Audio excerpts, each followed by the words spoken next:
Hi, dear students. Hope you're doing well. Let's start with Chapter 2 revision of CA Inter Audit.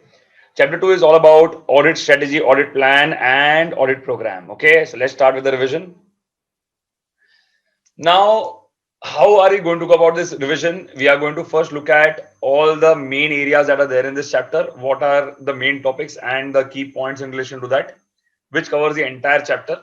Also, I have given the past ICI questions, that is basically whatever is asked in the ICI past papers, the revision test papers, and the mock test papers released by ICI. Okay, so let's do a very nice revision and let's start. अब जो पहला answer है वो है audit plan and let's see in relation to this what they have given. Audit plan should be made in a way to include what all areas. First, they have given risk assessment procedures, further audit procedures, and other audit procedures complying with the standards on auditing. Okay. So first analyze the risk, see how much work has to be done, then do your further audit procedures and see if to reach the reasonable assurance level, is there any other audit procedures that you have to do that, but that should comply also with the standards on auditing. Okay. The second part is audit plan shall cover, and here basically you get a simplistic idea regarding exactly how the auditor should proceed in terms of steps. So here they are saying that let's say the auditor has to reach the reasonable assurance level, which is here. So they are saying that first the auditor should conduct a knowledge of the client's business. He should gain knowledge of the client business. Then he should see how much he can rely on the internal controls. That is nothing but we call it as test of controls. So here he'll rely on the internal controls. Then it will be the audit procedures that he does by himself to reach the reasonable assurance level. That is nothing but the audit procedures. Or last May, you need the coordination between the different members in the audit team. That is nothing but called as coordination. So इसको हम बोलेंगे यहाँ पे coordination. Coordination. Clear? That is what the audit plan shall cover. Okay. If you have learned with me, you will be very well aware in relation to the semicircle diagram. That is the core of my teaching. But if you have not learned under me, then you can simply use this code called K-Rao. That will really help you to remember the answer. Okay.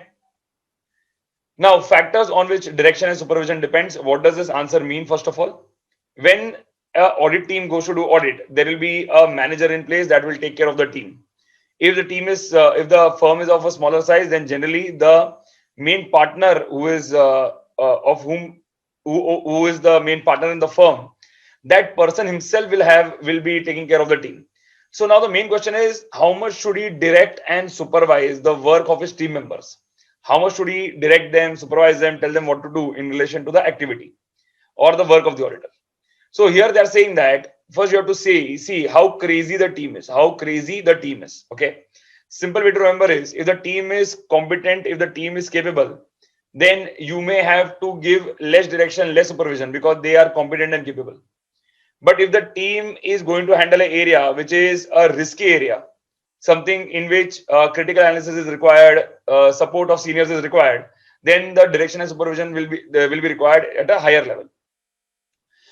We have to look at the area also regarding exactly what item are they going to check. So if the area is such that the main engagement partner is of the opinion that they require direction, then he will give more direction. If he feels that no direction and supervision can be kept limited or to a very less extent, then he will take the opposite view, that is basically giving less direction or supervision. Okay. Finally, is the size of the entity. As the entity grows in size, there is a higher chance that the complications may increase. So the direction and supervision has to increase. Okay. So these are the factors on which the direction and supervision depends. That is nothing but the code is crazy. Okay. Next one is planning on continuous basis. Okay. Now, when you plan on a continuous basis, what are the areas that you should keep a keen eye on? क्या क्या चीजों पे ध्यान देना चाहिए जब plan यहाँ पे कंटिन्यूस बेसिस पे हो रहा है? तो यहाँ पे पहले दिया हुआ है यहाँ पे एक्सपर्ट्स की, देखना चाहिए कि एक्सपर्ट्स की अपने को ओपिनियन की जरूरत है या नहीं है. Second, we have to see, undertake the legal and regulatory matters. See, understand and learn about the legal and regulatory matters. Basically, to see that how much areas are we complying with, how much areas are we not complying with, are we following the laws and regulations? We have to see in relation to this part. Next part is materiality. If the matter is material, then we may have to keep the planning on a continuous basis. Continuous basis पे इसको check करते रहना पड़ेगा. इसके बाद यहाँ पे दिया हुआ एनालिटिकल प्रोसीजर्स. इसका मतलब ये है कि यहाँ पे रेशियोज एंड ट्रेंड्स को चेक करते रहना चाहिए. एंड फाइनली यहाँ पे दिया हुआ है रिस्क के रिलेटेड कि हर बार ऑडिटर को ध्यान रखना चाहिए कि रिस्क वाले एरियाज या जो हम बोलते हैं रिस्क ऑफ मटेरियल मिसस्टेटमेंट, उसको ध्यान से उसको कंट्रोल में रखना चाहिए, and that can only be done if the planning is done on continuous basis. इसका मैंने यहाँ पे कोड दिया हुआ है, कोड बहुत ही सिंपल है। Experts understand material and analytical risk, experts understand material and analytical risk, very simple, very easy to understand. Next one is what is the benefits of audit plan. अभी planning का benefit क्या होता है, ये यहाँ पे तो उन्होंने आंसर ऑडिट प्लान का दिया हुआ है, लेकिन आप लाइफ में कोई भी चीज प्लान करते हो तो उसका फायदे कैसे मिलता है, तो what are the benefits of audit plan, so let's look at that answer. First of all, जब हम प्लान करते हैं तो we can focus on the important areas, हम इंपॉर्टेंट एरियाज पे अच्छे से फोकस कर सकते हैं, बिकॉज हमें पता चलता है कि ये एरिया इंपॉर्टेंट है, ये नहीं है, so you can focus on the important areas basically.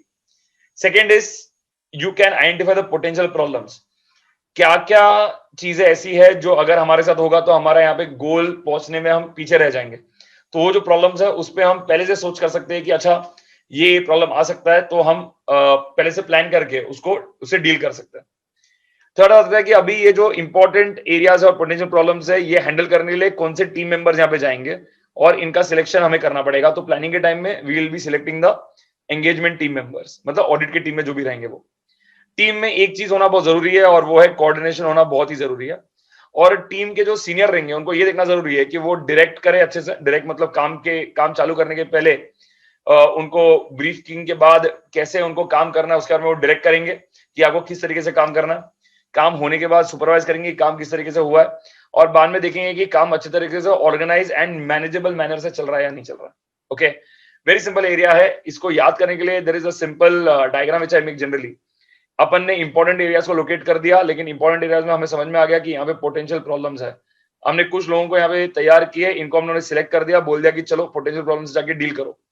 इन लोग जब भी यहाँ पे डील करेंगे तो इनको यहाँ पे एक चीज का ध्यान रखना पड़ेगा, and that is something called as डीसॉम करके। डीसॉम मतलब इनके बीच में होना चाहिए यहाँ पे इनको हमें देना चाहिए, सीनियर को देना चाहिए direct supervise so that they can organise and manage. The senior has to direct and supervise them so that they can organise and manage.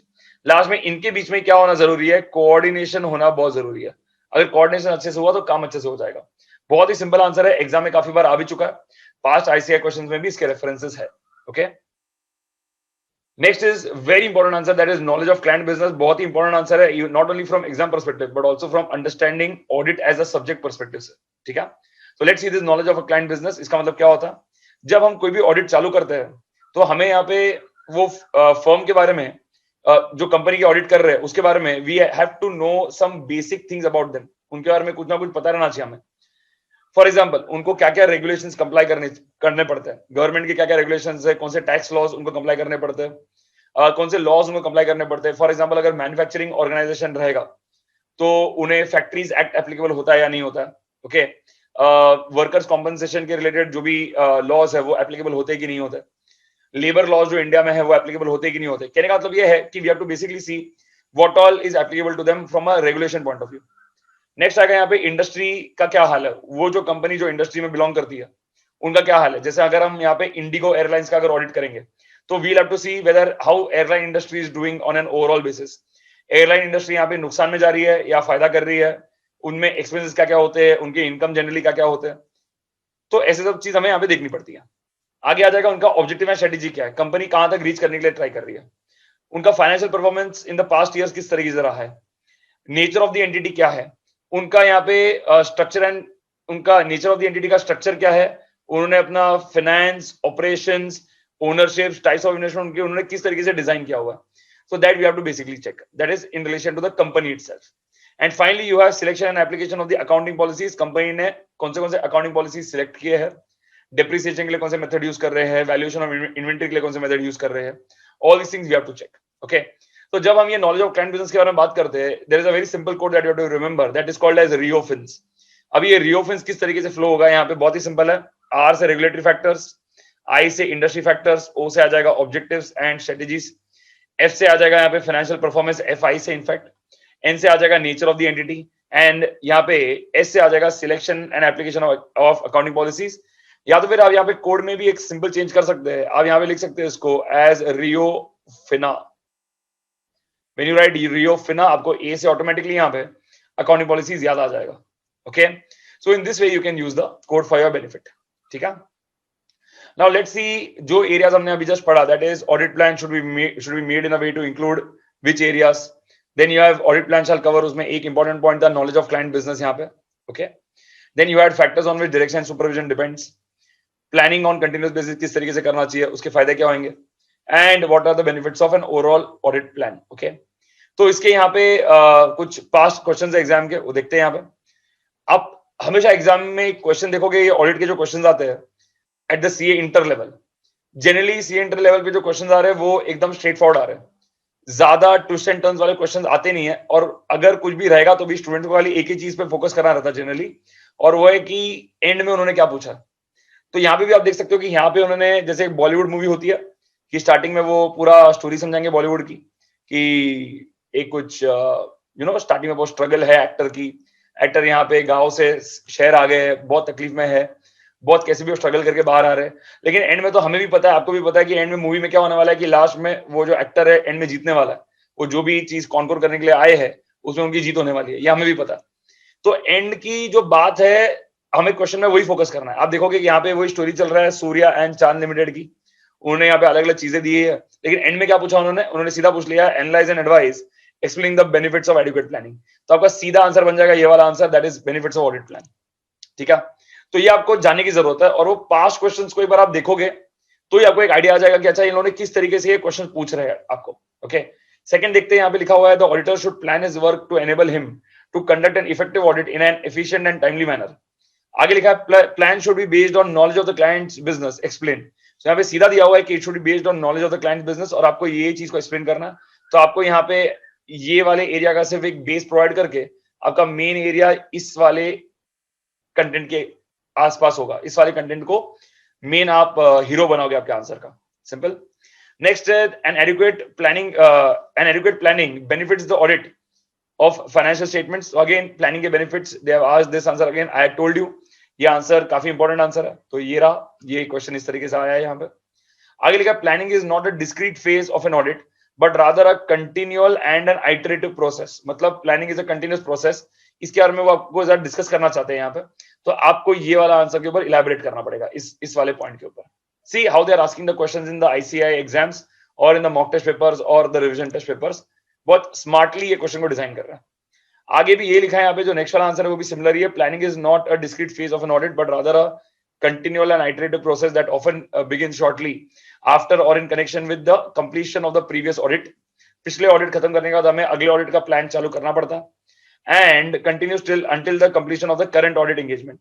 Discuss stating clearly broad points you would be covering in framing the audit plan to conduct the audit। इस तरीके से पूछा है, ये answer बहुत अच्छा answer है, और मैं डिस्कस क्यों कर रहा हूं यहाँ पे, क्योंकि आपको यहाँ पे ये ऑडिट प्लान के अंदर आप क्या क्या चीज इंक्लूड करोगे, इसमें आप क्या क्या चीज कवर करोगे, आपके अंदर ऑडिट प्लान के अंदर क्या क्या चीज मेन एरियाज आना चाहिए, जैसे आपने देखा था knowledge of the client business, internal controls, audit procedures, and then you had coordination between the engagement team members, okay.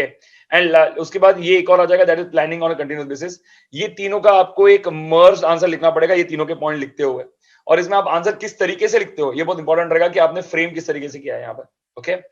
ऐसे वाले जो क्वेश्चंस होते हैं इसमें कोई भी राइट आंसर या रॉन्ग आंसर नहीं होता, सिर्फ इतना होता है कि स्टूडेंट ने कितना अच्छे से कॉन्सेप्ट समझ के ये आंसर लिखा हुआ है। तो कुछ क्वेश्चंस आपको एग्जाम में ऐसे आएंगे जहां पे आपको कॉन्सेप्ट को मर्ज करके आपने कॉन्सेप्ट किस तरीके से पढ़े, आपके दिमाग में कॉन्सेप्ट कितने पक्के हैं, वो एग्जामिनर को एक उसकी झलक मिलेगी। तो ये उस तरीके का क्वेश्चन है।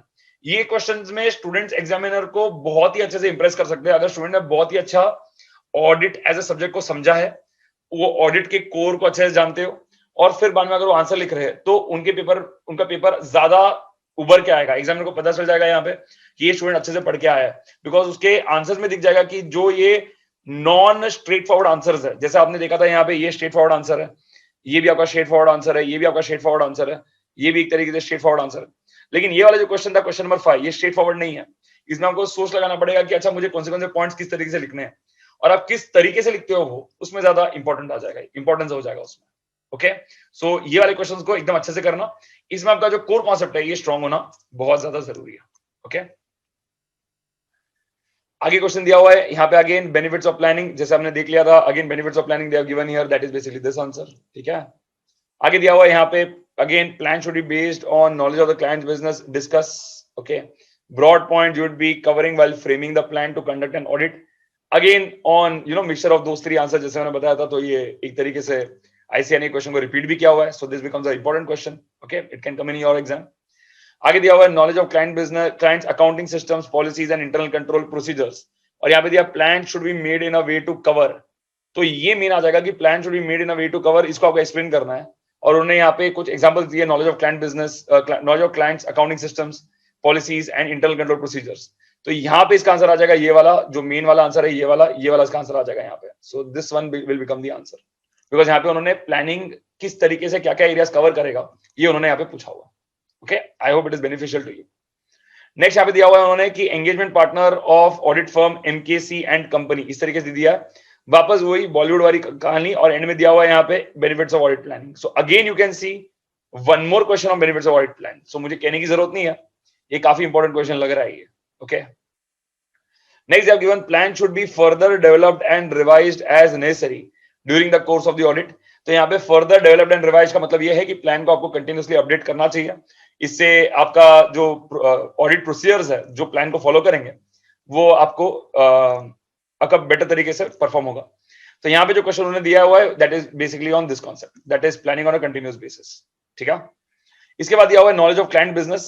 ठीक है, is one of the important principles in developing an overall audit plan. Okay, now here they have asked in relation to, और ये क्वेश्चन जब आप पढ़ोगे तो भी आपको समझ में आएगा यहाँ पे, the auditor shall obtain an understanding of the relevant industry, regulatory and other external factors, including the applicable financial reporting framework, substantiate with the help of examples. ऐसे करके पूछा हुआ. तो नॉलेज ऑफ क्लाइंट बिजनेस पे आपको यहाँ पे examples के साथ देना पड़ेगा कि हाँ, हम यहाँ पे क्लाइंट बिजनेस को कैसे परखेंगे, क्लाइंट को कैसे जानेंगे कि ये क्या काम करते हैं, कैसे काम करते हैं. इसके ऊपर मेरे टेक्स्ट बुक में भी एंड प्लस मॉड्यूल में भी यहाँ पे बहुत सारे अच्छे एग्जाम्पल्स दिए हुए हैं. यहाँ पे ये रेगुलेटरी फैक्टर्स पे, इंडस्ट्री फैक्टर्स पे, ऑब्जेक्टिव्स एंड स्ट्रेटजीज पे, फाइनेंशियल परफॉर्मेंस पे, नेचर ऑफ द एंटिटी पे, and selection and application of accounting policies पे. तो मेरा स्टूडेंट से सजेशन ये रहेगा कि ये वाला जो पार्ट है यहाँ पे, दिस आंसर विद एग्जांपल्स, ये आपको यहाँ पे minimum I think 5 examples you should learn and go, ताकि आप यहाँ पे ये क्वेश्चन को बेटर तरीके से आंसर कर पाए.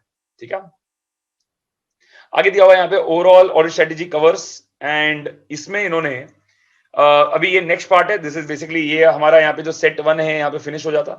तो जो भी क्वेश्चन हमने सेट 1 के पहले किए थे that we are completed properly. Now we are entering set 2. अभी यहाँ बात कर रहे हैं यहाँ पे ऑडिट स्ट्रेटेजी के बारे में. तो अभी ऑडिट स्ट्रेटेजी बेसिकली होता क्या है? ऑडिट स्ट्रेटेजी है कि आप गोल की तरफ जाने के लिए आप क्या क्या डिसीजन लेते हो, that is basically called as your strategy. ठीक है, जैसे अगर आपको यहाँ पे सीए इंटर क्लियर करना है, तो सीए इंटर क्लियर करने के लिए आपने अगर कोई की डिसीजन लिए, जैसे मैं मेरा मोबाइल यूज नहीं करूंगा 3 महीने के लिए, मैं यहाँ पे सुबह जल्दी उठ के पढ़ूंगा, so that will be part of your strategy because you have taken certain decisions to achieve your goal. Okay, so overall audit strategy क्या कवर करना चाहिए? So अभी ऑडिटर के हिसाब से overall audit strategy should cover what all things. इसके related मैंने मेरे स्टूडेंट्स के लिए एक डायग्राम कवर किया था क्लास में, तो मेरे स्टूडेंट वो डायग्राम देख के आराम से कर सकते हैं. ये जो मेरे साथ नहीं कर चुके ये, तो उनके लिए एक सिंपल बोलता हूं मैं यहाँ पे, बहुत ही सिंपल है कि काम चालू करने के पहले देखना कि हमें क्या क्या चीज करने की जरूरत है. तो स्ट्रेटेजी बनाने के पहले आप देखिए कि प्रिलिमिनरी एंगेजमेंट एक्टिविटीज मेरे क्या क्या है, what are my preliminary engagement activities. Okay, तो मैं जानूंगा यहाँ पे फर्म के बारे में, देखूंगा कि मुझे क्या क्या चीज फर्म के बारे में जानने की जरूरत है एक स्ट्रेटेजी डिजाइन करने के लिए. फिर इसके बाद यहाँ पे मैं देखूंगा कि मेरे एंगेजमेंट के की कैरेक्टरिस्टिक्स क्या है, मेरे एंगेजमेंट में मुझे क्या क्या काम करने की जरूरत है, कौन से एरियाज यहाँ पे इंपॉर्टेंट हो जाते हैं. एग्जाम्पल देता हूँ, जैसे अगर मैं एक बैंक ऑडिट कर रहा हूँ, तो बैंक ऑडिट के एक बैंक की जो मेजर एक्टिविटीज है वो क्या क्या होती है. बैंक यहाँ पे डिपॉजिट एक्सेप्ट करता है और यहाँ पे बैंक लोन देता है. तो बैंक का जो डिपॉजिट लेना है और जो लोन देना है, तो ये बैंकिंग के मेन कैरेक्टरिस्टिक्स हो गए. तो मेरे एंगेजमेंट कैरेक्टरिस्टिक्स में I realise that okay these two item that is deposits and loan और एडवांसेस, ये मुझे ज्यादा चेक करना पड़ेगा बैंक के केस में.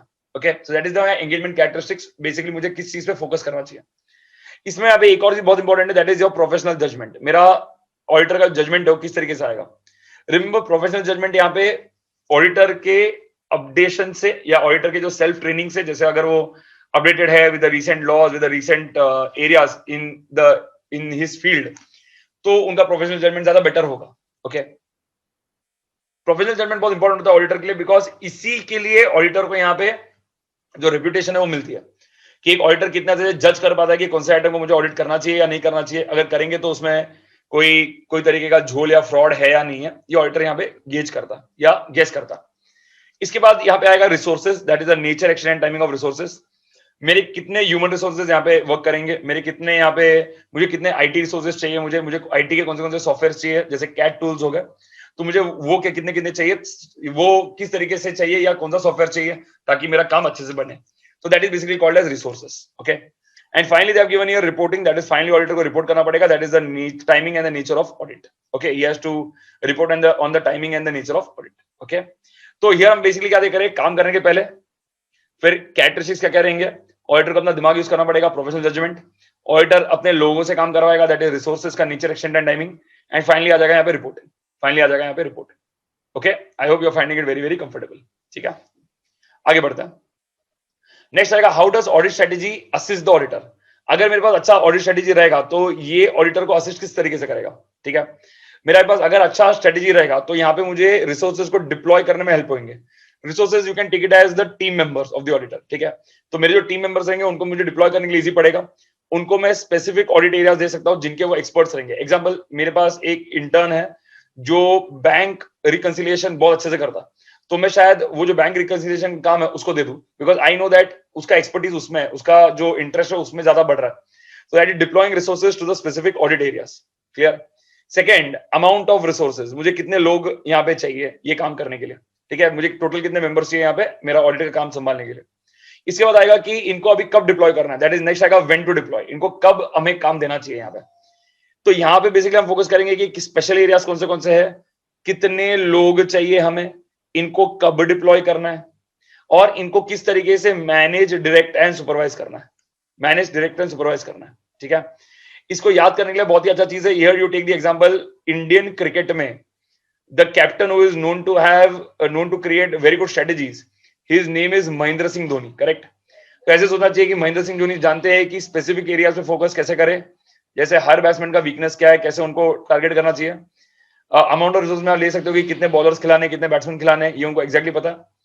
कौन से बॉलर को कब ओवर देनी है, कौन सा बैट्समैन कब बैटिंग करने के लिए जाएगा. जैसे वर्ल्ड कप फाइनल में अगर आप क्रिकेट के फैन थोड़े भी हो तो आपको समझ में आएगा कि एम एस धोनी ने नंबर 4 में आके बैटिंग की थी. मतलब जब इंडिया के 2 विकेट गिर गए थे तब उन्होंने खुद को प्रमोट किया और वो ऊपर आके उन्होंने बैटिंग किया.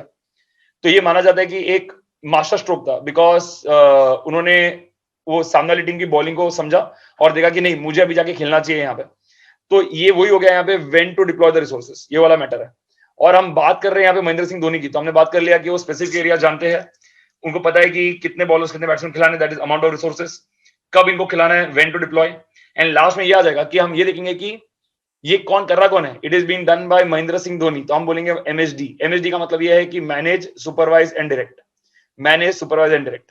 ठीक है, so how the resources are managed, supervised and direct, ये आ जाएगा यहाँ पे. ठीक है, तो ये थोड़े कुछ मेमोराइजिंग टेक्निक्स है जो आप यूज कर सकते हो. जनरली जो हमारे ऑडिट के लेक्चर्स होते हैं उसमें we are using memorising techniques for all the answers. 100% पूरे पोर्शन के लिए we are using memorising techniques. ये रिवीजन सेशन में जो मैं यूट्यूब में डाल रहा हूँ, यहाँ पे ऐसे पॉसिबल है कि कुछ स्टूडेंट्स मेरे ही खुद के होंगे और कुछ स्टूडेंट्स ऐसे भी रहेंगे जो बाहर के हो. तो सारे मेमोराइजिंग टेक्निक्स मैं यहाँ पे सिखा नहीं पाऊंगा, because it will take a lot of time and these are revision videos and not full fledged teaching. जो हमारे जो फुल पोर्शन के जो लेक्चर्स होते हैं या फास्ट ट्रैक के जो कोर्सेज होते हैं उसमें हम यहाँ पे कंप्लीट कवरेज करते हैं पूरे पोर्शन का. In fast track course also memorising techniques are taught in relation to the key areas of every chapter, जिसमें हम एक भी चैप्टर को छोड़ते नहीं है लेकिन उसके सारे की एरिया से फोकस करते हैं. और जो हमारे फुल कोर्स है उसमें तो पूरा का पूरा पोर्शन ही अच्छे से कवर हो जाता है, जहां पे स्टूडेंट्स को 70+ या 75+ लाने की वहां पे एबिलिटी आ जाती है. हमारे जो पास स्टूडेंट्स हैं उन्होंने यहाँ पे 70+ मार्क्स ऑडिट में स्कोर किया हुआ है, और वो स्कोर करते हैं सिर्फ हमारा बुक पढ़ के और लेक्चर्स देख के, या लेक्चर्स जो उन्होंने मेरे साथ लाइव बैच में किया होगा या तो फिर वो वीडियो लेक्चर्स के थ्रू सीख रहे हैं. Okay, so in this way you can also take the benefit of it. आगे बढ़ते हैं अभी यहाँ पे. Next, you have here documentation of audit plan. Okay. Now, here you have to understand that audit plan, it is a record of what? It is a record of the risk assessment procedures and the further audit procedures. Auditor क्या क्या risk ले रहा है, और sorry auditor देखेगा कि risk कितना लिया एंटिटी ने, और देखेगा कि यहाँ पे एंटिटी के कौन से एरियाज है जहाँ पे ऑडिटर को खास ध्यान देना चाहिए. रिस्क असेसमेंट प्रोसीजर्स मतलब है रिस्क को असेस करना, जो भी कंपनी में ट्रांजैक्शंस हुए उसको असेस करना ध्यान से कि कितने रिस्की एरियाज है ये. ओके, तो that is very important. And next आएगा यहाँ पे further audit procedures, that is nothing but risk जानने के बाद हम क्या, किस तरीके से रिस्पॉन्ड करेंगे उसके ऊपर, that the auditor has to maintain a record here. Next आ जाएगा audit strategy, that is it is a record of the key decision. जैसे मैंने आपको बताया था, जो भी हम डिसीजन लेते हैं गोल की तरफ उसको हम बोलते हैं ऑडिट स्ट्रेटेजी। फाइनली हमने ऑडिट प्लान में और ऑडिट स्ट्रेटेजी में जो भी हमने सिग्निफिकेंट चेंजेस किए वो यहाँ पे आ जाएगा, वो यहाँ पे आ जाएगा। जैसे प्लान हम चेंज करते हैं, जैसे आप भी पढ़ाई करते रहेंगे तो जैसे एग्जाम पास में आता है तो आप कभी कभी आपके प्लान चेंज करते हो। जैसे अगर आपका एग्जाम के 50 दिन पहले अगर आपने एक प्लान बनाया रहेगा और एग्जाम में जब 20 दिन बाकी रहते हैं तब आप प्लान को चेंज करते हो, बिकॉज आप बोलते हो कि नहीं नहीं मेरा ये पढ़ना बाकी है, मुझे इस पे फोकस करना चाहिए, ये सब्जेक्ट मेरा ऑलरेडी स्ट्रॉन्ग है तो ये मैं बाद में के लिए रख दूंगा, लेकिन ये मेरा वीक है, ये मुझे अभी लेना चाहिए। ये सब हम प्लान में चेंज करते रहते हैं। Similarly auditor also has to change the audit plan on a continuous basis. तो उसमें भी जो सिग्निफिकेंट चेंजेस आया वो, और आगे दिया यहाँ पे ऑडिट स्ट्रेटेजी के बारे में, सिंपल। तो ये दिया यहाँ पे documentation of audit plan. Clear? Okay. अब इसके ऊपर जो क्वेश्चंस आए आईसीआई एग्जाम में, लेट्स चेक इट आउट। पहले यहाँ पे दिया है what does overall audit strategy cover, जो हमने स्टार्टिंग में देखा था। Next is how does audit strategy assist the auditor, ठीक है, ये तो महेंद्र सिंह धोनी वाला स्टोरी है ये। एंड लास्ट में ये आ जाएगा डॉक्यूमेंटेशन ऑफ ऑडिट प्लान, जो हमने जस्ट देखा था यहाँ पे। तो यहाँ पे उन्होंने मेनली क्वेश्चन क्या पूछा, देखते हैं। Process of establishing the overall audit strategy that would assist the auditor to determine the key matters, so you understand that this answer has been asked in the exam. Okay. Next यहाँ पे the auditor shall document the overall audit strategy, the audit plan and any significant changes made during the audit engagement to the overall audit strategy or the audit plan and the reasons for such changes, और यहाँ पे दिया explain करके। So here your answer will be in relation to the documentation part, because आप देख सकते हो यहाँ पे उन्होंने documentation के बारे में बात किया, और यहाँ पे हमने देखा था ये वाला point, that is significant changes के बारे में, ठीक है। तो ये दो questions यहाँ पे ICAI ने यहाँ पे mock test papers, RTPs and in the past papers they had made a reference to these two questions from this set। okay, आगे बढ़ते हैं नेक्स्ट वाले पॉइंट में। ये बहुत ही अच्छा चीज है, that is constructing audit programme. Okay, constructing audit programme is a set of actually 5 different stories. तो जब हम यहाँ पे इसमें 5 स्टोरीज करते हैं क्लास में, तो स्टोरी नंबर 1 है, then you have here story number 2, then you have here story number 3, देन यहाँ पे आएगा स्टोरी नंबर 4 एंड फाइनली आ जाएगा यहाँ पे स्टोरी नंबर 5। ओके, ये ऑडिट प्रोग्राम के जितने भी आंसर एग्जाम में आ सकते हैं उसके हमारे ये 5 स्टोरीज है जो याद करने के लिए बहुत ही ईजी पड़ जाता है। तो यहाँ पे कंस्ट्रक्टिंग द ऑडिट प्रोग्राम, इसमें हम देखेंगे तो पहले आ जाएगा यहाँ पे स्कोप एंड लिमिटेशंस की ऑडिट प्रोग्राम में क्या क्या स्कोप एंड लिमिटेशंस है हमारे। नेक्स्ट है evidence reasonably available, what are the evidence that are available for the auditor. Accomplishing the verification purpose, की वेरीफाई करेंगे यहाँ पे कि जो हम करने के लिए जा रहे हैं वो हम कर सकते हैं या नहीं, इसमें एरर्स का क्या क्या पॉसिबिलिटीज है, और लास्ट में कोऑर्डिनेशन की क्या जरूरत है यहाँ पे, ये हम देखेंगे। ठीक है, स्टोरी का अगर मैं एक ब्रीफ दे दूं तो यहाँ पे ऐसा आ जाएगा कि स्कॉली करके एक बच्चा है, करेक्ट है, स्कॉली को यहाँ पे हमें गिफ्ट देना है, तो गिफ्ट के लिए हम देख रहे हैं कि ऐसा गिफ्ट जो यहाँ पे इजीली अवेलेबल हो। ओके, अच्छा इजीली अवेलेबल रहेगा तो हमें ये देखना पड़ेगा कि हमें देखना पड़ेगा कि स्कॉली को वो गिफ्ट पसंद भी आनी चाहिए। ठीक है, तो हम स्कॉली के कुछ लोगों को पूछेंगे कि उनको उसको ये पसंद आएगा क्या, क्योंकि हम ये जानने की कोशिश कर रहे हैं बिकॉज पिछले साल हमने स्कॉली को एक बाइक गिफ्ट की थी जो गलत थी, बिकॉज बाइक एडल्ट चलाते हैं, स्कॉली तो बच्चा है, और लास्ट में हमने बारे कोऑर्डिनेट करने की कोशिश कर रहे हैं, देख रहे हैं कि सभी स्कॉलर्स को क्या गिफ्ट देना है, ये हम कोशिश कर रहे हैं ढूंढने की। स्टोरी नंबर 2 में चलते हैं, यहाँ पे आ जाएगा basically in relation to your design of the audit programme, ये किस तरीके से करेंगे। अब हम गिफ्ट के तलाश में ही है, गिफ्ट के तलाश में हम क्या कर रहे हैं, यहाँ पे हमने डॉक्यूमेंट्री एविडेंस देखी, डॉक्यूमेंट्री या फिजिकल एविडेंस भी देखा हमने, तो देखा कि डॉक्यूमेंट्री एग्जामिनेशन करके, फिजिकल एग्जामिनेशन करके कि हम यहाँ पे किस तरीके से गिफ्ट दे सकते हैं स्कॉली को।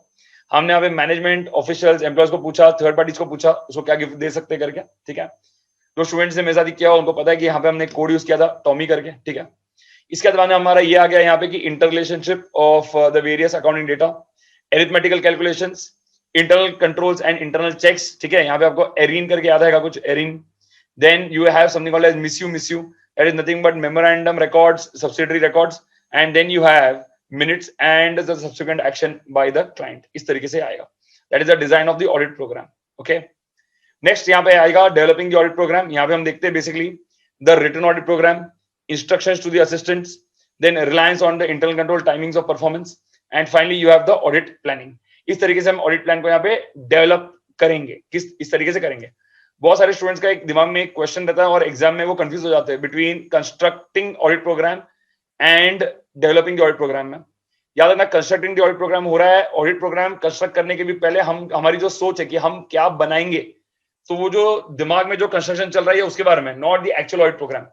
बट यहाँ पे जो बात चल रही है यहाँ पे developing the audit programme, that is the actual development of the audit programme जो हम बना रहे हैं यहाँ पे। ठीक है, तो constructing is something that you will do even before designing the audit programme. इसके लिए यहाँ पे ये फर्स्ट वाला आंसर यही है, कंस्ट्रक्टिंग वाला। ये दिमाग में हम तो सोच रहे हैं कि अच्छा मुझे ये करना है, ये करना है, ये करना है, ये वो वाली बात है।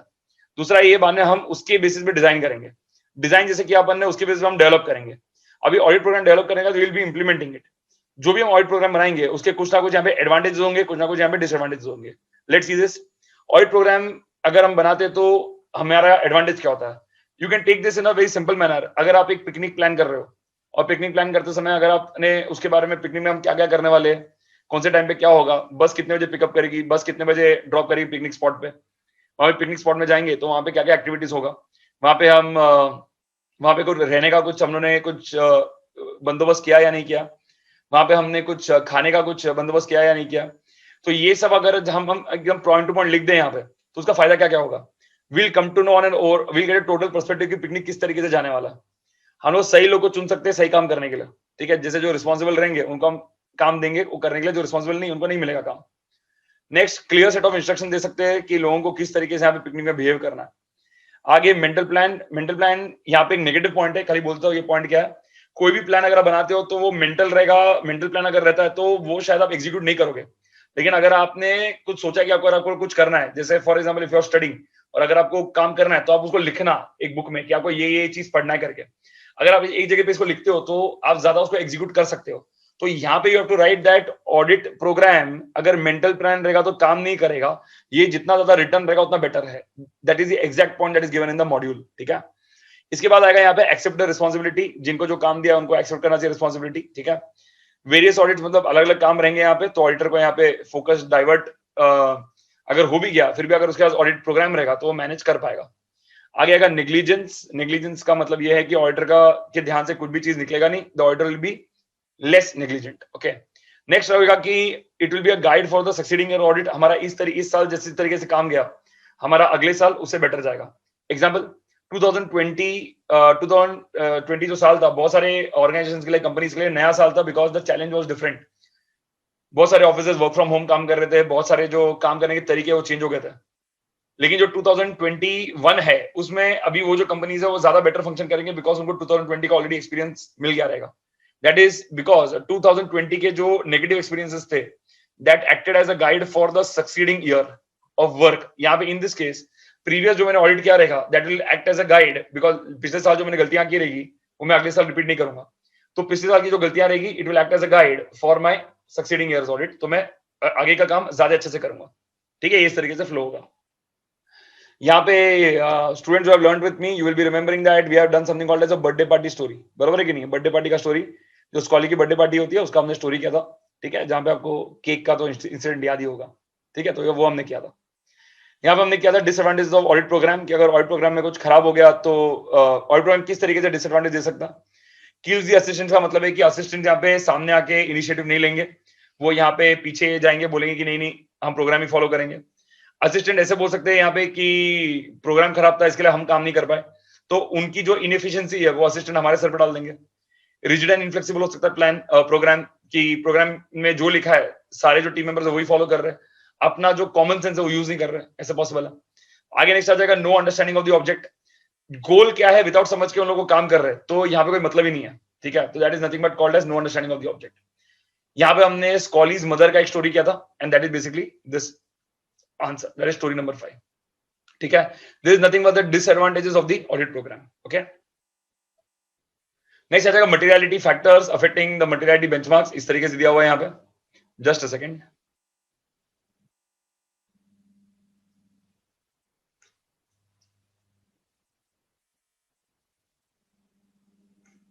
ओके, पहले इसकी जो सेट 3 जो अपना हमारा जस्ट फिनिश हुआ है अभी यहाँ पे, इसको एक बार देख लेते हैं यहाँ पे किस तरीके से आएगा and how the set 3 will flow. Let's see this, okay. अभी इसमें यहाँ पे you can see here there is a constructing audit program करके यहाँ पे एक पॉइंट दिया हुआ है। तो यहाँ पे आप देख सकते हैं कि constructing audit program, then you have design audit program, developing of the audit program, advantage of the audit programme and the disadvantage of the audit programme. जो हमने 5 ऑडिट प्रोग्राम के आंसर्स किए थे वो यहाँ पे दिए हुए हैं। पहला जो क्वेश्चन है you can see here construction of an audit programme, ये दिया हुआ है यहाँ पे, that is basically be this answer, straight forward answer है। तो अगर आपको स्टोरी आता है तो आप या तो फिर आपने किसी भी तरीके से को याद किया हुआ है तो आपका ये बहुत इजी जाएगा एग्जाम में, ठीक है, क्योंकि इसके स्ट्रेट फॉरवर्ड क्वेश्चन आ रहे हैं। Next, you are developing an audit program. That is again the third answer. This one I was asked. Then, what is the purpose of constructing an audit? So that is nothing but again constructing an audit. और यहाँ पे भी उन्होंने list out the points बोला है उन्होंने यहाँ पे. That is nothing but again in relation to the construction part. That is nothing but this answer. आगे दिया हुआ evidence is the very basis of formulation of opinion and an audit program is designed to provide for that by prescribing procedures and techniques, analyze and explain with the help of example of evidence in respect of sales. तो यहाँ पे sales के हिसाब से पूछा उन्होंने आपको, और यहाँ पे उन्होंने mainly पूछा audit program is designed to provide. तो यहाँ से आपको इंडिकेशन मिल जाएगा कि यहाँ पे डिजाइन वाला आंसर एग्जाम में आया था. ठीक है, तो इस तरीके से कुछ यहाँ पे आईसीआई ने भी क्वेश्चंस पूछे यहाँ पे जो एग्जाम्स में पास्ट में आ चुके हैं. Okay, now let's enter the next part, and that is in relation to your materiality. Now the question that you are given here is that is materiality factors affecting materiality benchmarks. जो भी transaction important होते हैं तो वो factors क्या क्या materiality के benchmarks को मटेरियलिटी बेंचमार्क क्या क्या होते हैं ताकि अपन कौन से आइटम्स इंपॉर्टेंट है ये चुन सके. ये बहुत इंपॉर्टेंट होता है बिकॉज ऑडिटर यहाँ पे जो टाइम मिलता है ऑडिट करने के लिए, ऑडिटर हर चीज की ऑडिट नहीं कर सकता. यहाँ पे हमेशा एक लिमिटेशन रहती है बिकॉज टाइम फैक्टर होता है एंड देन ऑर्गेनाइजेशन कब हमें इंफॉर्मेशन दे वो वाला फैक्टर होता है. तो there are lot of different areas which are there. तो यहाँ पे मटेरियलिटी जो हम देखते हैं यहाँ पे, तो मटेरियलिटी ऑडिटर को एकदम ध्यान से देखना चाहिए. उसके लिए कुछ बेंचमार्क सेट करने चाहिए जिसके बेसिस पे वो देखेंगे कि हाँ ये ट्रांजैक्शन में ऑडिट के लिए ले सकता हूँ, ये नहीं ले सकता हूँ, उस तरीके से. तो यहाँ पे हम देख रहे हैं what are the factors that are affecting the materiality benchmarks. इसका एक बहुत सिंपल कोड है, वो फन करके देख लेते हैं. पहले आ जाएगा यहाँ पे volatility, ownership structure and the way it is financed, financial statement elements. Then you have users attention, and finally you have the nature of the entity, the life cycle of the entity, the industry of the entity, and the economic environment to which the entity belongs. ठीक है, ये वो fun का code है. ठीक है, very simple. That is in relation to factors affecting materiality benchmarks. आगे दिया हुआ है बेंचमार्क्स में इंक्लूड व्हाट ऑल थिंग्स. मेरे प्रायर पीरियड जो मेरा पास्ट रहेगा, I can take that as a benchmark, मेरा past. Then my period to date, that is recent को मैं बोलूंगा मेरा पीरियड टू डेट जो अभी जस्ट ईयर बिगिनिंग से लेकर अभी तक जो मेरा टाइम निकला, that is period to date जो मेरा रिसेंट रहेगा यहाँ पे. Then you have budget and forecast, that is nothing but called as future. Future, okay. सो हम क्या बोल रहे हैं, past, recent, future. Okay, then you have अभी इसमें क्या क्या सिग्निफिकेंट चेंजेस के बारे में बात करेंगे, एंड लास्ट में आ जाएगा percentage applied. Significant changes and percentage applied that will B benchmarks में इंक्लूड के पॉइंट्स में ये सब आ जाएगा. तो हम ये सारे डेटा को, ये सारे पीरियड्स में या ये सारे जो चेंजेस हुए थे, सिग्निफिकेंट चेंजेस या परसेंटेज जो अप्लाई कर रहे हैं, उसमें से जो बेंचमार्क निकल के आ रहा है उसको हम बेंचमार्क पकड़ के चल सकते हैं यहाँ पे. Okay, and what will the factors that will be affecting these benchmarks, and that is these factors. तो इस तरीके से हमें फैक्टर समझ में आएगा यहाँ पे. ओके, लास्ट में बहुत ही अच्छा कॉन्सेप्ट है, that is called performance materiality. इसमें आपको सिर्फ ये याद रखना है कि इसमें ऑडिटर एक ऐसा लेवल चुनता है मटेरियलिटी बेंचमार्क के नीचे जिसको हम बोलते हैं परफॉर्मेंस मटेरियलिटी बेंचमार्क. अभी वो जो लेवल रहेगा उधर तक ऑडिटर काम करेगा फ्रॉम द टॉप. मतलब अगर मेरे जो अमाउंट ऑफ ट्रांजैक्शन सबसे नीचे जो रहेंगे उससे लेकर जो हाईएस्ट वैल्यू का ट्रांजैक्शन रहेगा वो सबसे ऊपर रहेगा. और ऑडिटर को, अगर ऑडिटर ने यहाँ पे परफॉर्मेंस मटेरियलिटी का बेंचमार्क बहुत ही नीचे रखा है तो ऑडिटर को बहुत ज्यादा चेक करना पड़ेगा. अगर उसने परफॉर्मेंस मटेरियलिटी का बेंचमार्क थोड़ा ऊपर रखा है तो उसे कम चेक करना पड़ेगा, बिकॉज वो ऊपर के ट्रांजैक्शन पे फोकस करेगा, बिकॉज उसका वैल्यू ज्यादा है तो ऑडिटर का फोकस वहां पे ज्यादा जाएगा. इसके ऊपर मेरा एक सेपरेट वीडियो है यूट्यूब पे, where you can just type Karthik Iyer performance materiality, और मैंने ये पूरा कॉन्सेप्ट वहां पे एक्सप्लेन किया हुआ है. आपको ये कॉन्सेप्ट में बिल्कुल डाउट नहीं आएगा अगर आपने वो वीडियो देख लिया तो if you have not watch that video, वो आप वीडियो देखिए. फिर यहाँ पे मैंने जो पैराग्राफ दिया हुआ है ये आप अगर आप पढ़ लेंगे, जो एग्जाम में एज अ शॉर्ट नोट आ चुका है, तो अगर आपने ये पढ़ लिया तो बाद में आपको परफॉर्मेंस मटेरियलिटी क्या है, ये कॉन्सेप्ट वर्क कैसे करता है, इसके ऊपर आपको कभी भी कुछ भी डाउट आएगा नहीं. ओके,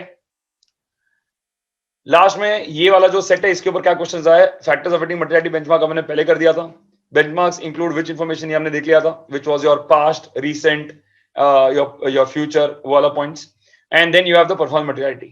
पहले यहाँ पे आया था what are the factors that may affect the identification of appropriate benchmark, that is nothing but this answer was asked. And then after that you have the performance materiality, that is nothing but this answer. ठीक है, तो ये यहाँ पे आ चुका है. ठीक है, that completes the revision of chapter 2. If you are liking our videos, do ensure कि आप नीचे जो YouTube पे like बटन है उस पर क्लिक करें. इससे मोटिवेशन मिलता है प्रोफेसर को. खाली मैं ही नहीं, आपने अगर किसी और प्रोफेसर का वीडियो देखा हो, आपको अच्छा लगा हो, तो उनको जरूर यहाँ पे लाइक करना वो उनके वीडियो को. Please comment on the videos also, tell them that ये किस तरीके से लगा. Even for our video whichever you like, please tell us कि आपको ये वीडियो किस तरीके से लगा.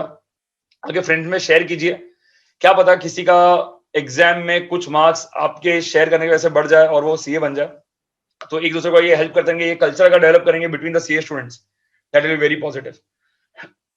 Finally, inform your friends if you like this video, and do ensure that you are spreading the good word. ठीक है, I wish you all the very best for your exams. Take care my dear students, do very well. Bye.